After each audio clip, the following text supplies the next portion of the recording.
Oh yeah, it's gonna be one of those episodes.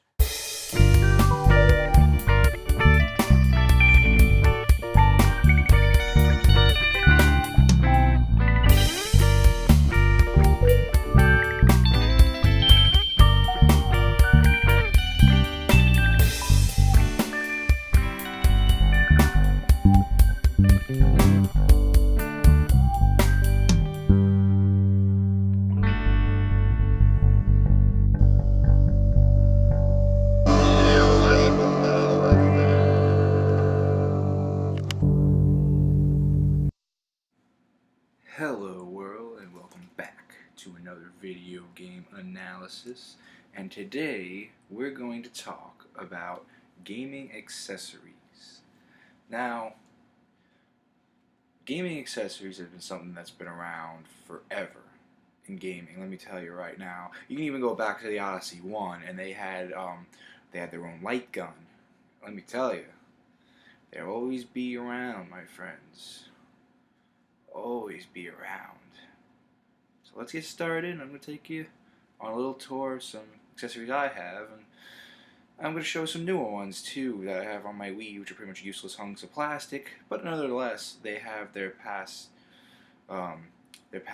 people that, you know what I'm talking about. They got past things that relate to. Let's just move on. With music being such a huge thing for many people and many cultures, it's especially in the Western world, where many kids who are playing video games are also heavily into music in the pop culture scene. It's natural that games want to find the best way to put music in a game, and today we have Guitar Hero and Rock Band. But it wasn't the first. Oh no, it was not the first time we tried to get some accessories. Oh yeah. Let's go back to the NES, where I'll be showing off a accessory that was here this whole time. The Miracle Pianer. That's how I say piano, get over it. Here's the book for it and the NES game. Nintendo has a licensed keyboard. Yes, we ended up using this TV and this keyboard here just for this game only. Just, just cause, And now it is what it is today. But the point is, we have a musical instrument in here. Now, there were problems with the Miracle Piano, and it did take a long time for gaming to reach a Rock Band and Guitar Hero level. There were some cool things in between. Mario Paint had a composer tool that everyone loved using. You go on YouTube, look up Mario Paint songs, whoosh, you'll never run out of things to listen to, that's for sure. Oh yeah. But there's also, if you're a GameCube fan, you got Donkey Konga, which I have and I'll be showing you right now. And here we are. This is Donkey Konga Congas. Rolls off the tongue, doesn't it? It's really bongo drums. But yeah, before I make more of a fool of myself, this pretty much played exactly like Guitar Hero in every way. We all know it, but except they're bongos, and you had left, right, both, clap. There's a little mic here. You used to be able to say anything and it would clap. I used to do this trick for the bonus stage when you have to do as much as you can. I used to rub the mic, that's what she said, jokes aloud in the show, it used to the mic it was an old mic, so it kept registering as a clap. It's that with that in mind, mics were pretty bad back then. It's similar to there's an NES accessory where I forgot what it was called, but it was a headset, and you had a little, and you had headphones here and a little thing for shooter games. Wow, for shooter games, it's a gun basically, and you had a little scope here, and you go fire, but you can say absolutely anything and it'll register. But yeah, Donkey Konga, they ended up having Donkey Konga, Donkey Konga 2, and Donkey Konga Jungle Beat are the only games I can think of that use these. Yeah,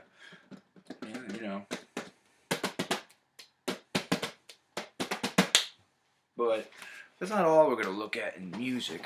Last thing I want to show, Bazinga, Bazammer, whatever. This is a DDR mat. It took a long. DDR is a very popular game in arcades, and it took a very long time before they can get a good one at home. Oh, listen to that good crunchiness. Yeah, look at that. This is the Mario Mix board. Let me tell you, ever since I got Mario Mix, Dance Dance Revolution, I never looked at Mario the same way again. That game was awesome. Let me tell you, I 100% the hell out of that game. Yeah, that was good, man. But Dance Dance Revolution very popular. Why'd I throw that? I still need this. And Dance Dance Revolution was the closest before games like instrument-based games like Rock Band or Donkey Konga, where the instruments it was the closest thing we had to a true musical game. We had Wii Music, but you know, it's a good game. Don't get me wrong, but I did have my problems with it. Like I can never get it can't keep a good beat. It can't. Like the motion control, it can't. The motion control is actually too good. Believe it or not. Like it'll be better if you have to be. It'd be better if the movement was actually more stiff, so it doesn't the beat's easier to keep. So I can make sharper turns. You see, you know what I mean? And oh well, you know. But there is more to come in our voyage to see what accessories and blah blah blah blah blah. Let's move on. So what's most popular and most well known about games is having a gun. See, they all had different names, but of course everyone just would call these things the gun. I don't have the NES Zapper. I know it's very upsetting, but what I do have is the Pro Beam. Now the Zapper is a light gun, which detects light in order to know what its target is. But the Pro Beam was a re-release for the NES that used laser detection. You know, with the motion sensors. Here's the lasers right there. And yeah. Oh, I look like an idiot, but there's a little X thing. That's cool. There's a little cross, and got my second lineup.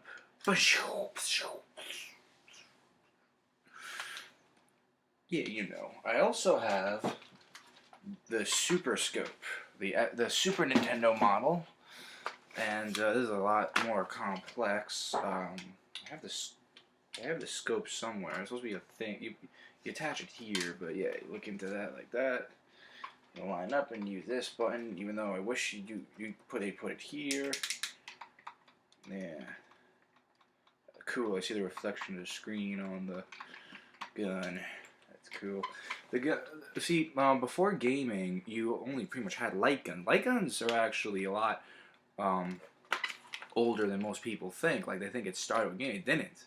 Light guns began in the late 19th century, and when gaming home consoles and arcade games came out, it was a good idea to implement this idea, and it's been used.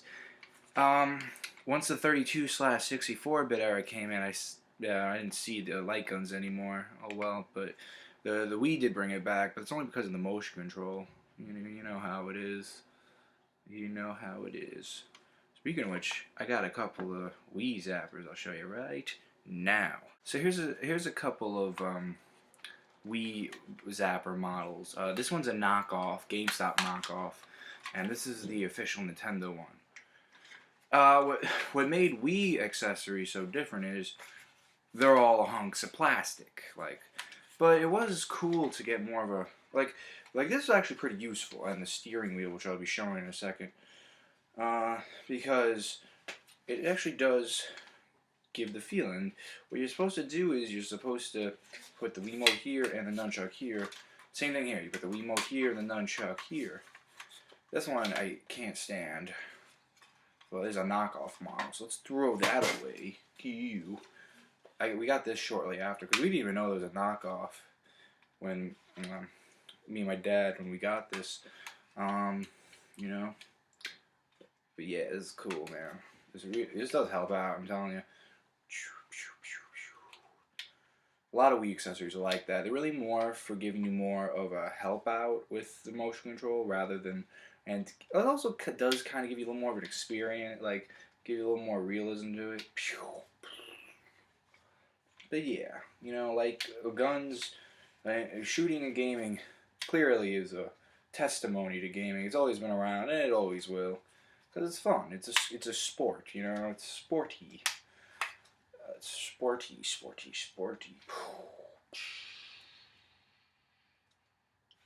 All right. Once again, I have two Wii steering wheels. I have this one came with a game called GT Pro Series. It's a good game. It was one of the first. I'm not sure it was the first Wii racing game, but it was definitely one of them because I got them right.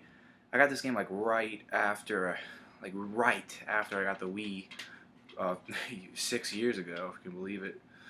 And I got the much better re-release that came with Mario Kart Wii, which Mario Kart Wii was my favorite Mario Kart. It's a Mario Kart 7. I love Mario Kart 7.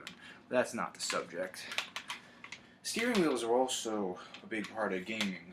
On top of this thing, I got, this is a steering wheel for the GameCube. They're a lot clunkier, let me tell you. Now this is cool though, let me tell you, getting these are awesome. Back here I have the Mad Catz N64 one. I don't even think you can see that, but it's there, trust me. What steering wheels accomplished in gaming was what every other accessory accomplishes in gaming, in enhancing the gaming world, giving different forms of gameplay. I mentioned this similar thing when I mentioned in the first episode about controller options, which I love, and they're increasing now. There's more control options today than ever, and I love that.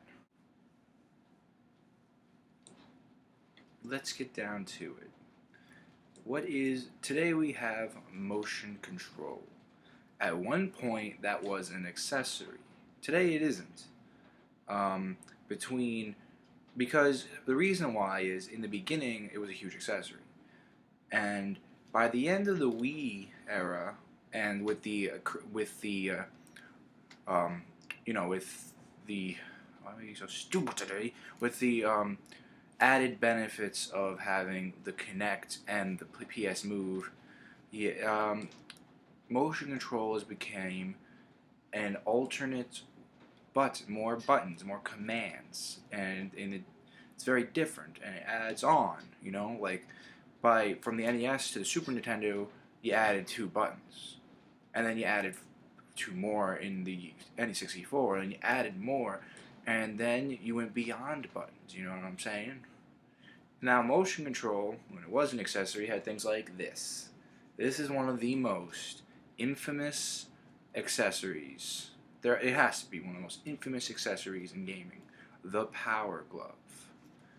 Now, not only this is increasingly hard for me to use because I am left-handed and there was no left-handed option that I'm aware of, but this thing is just awful even if you were right-handed.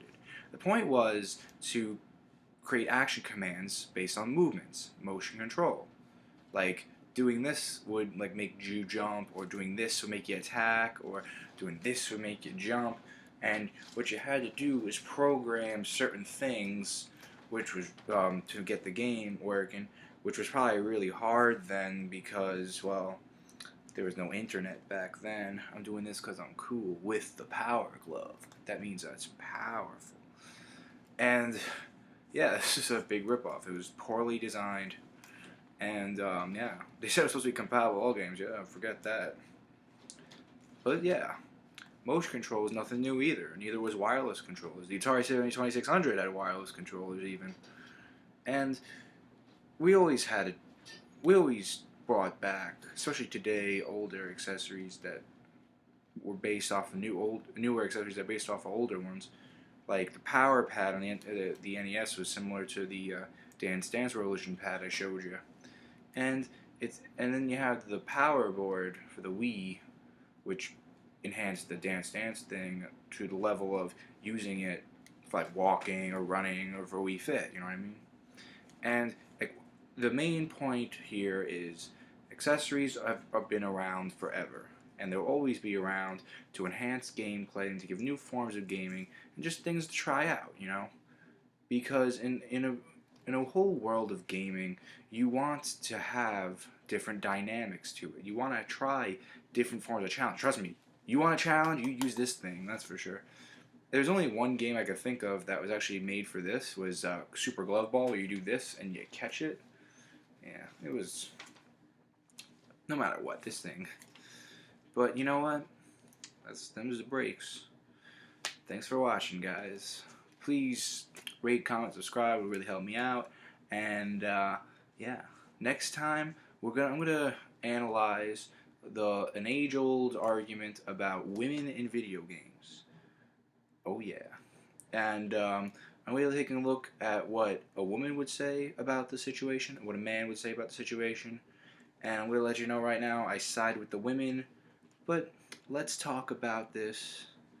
And it's not the point of who won this argument, what it is. It's just I want to analyze what's going on and how it's been resolved lately in today's world of gaming.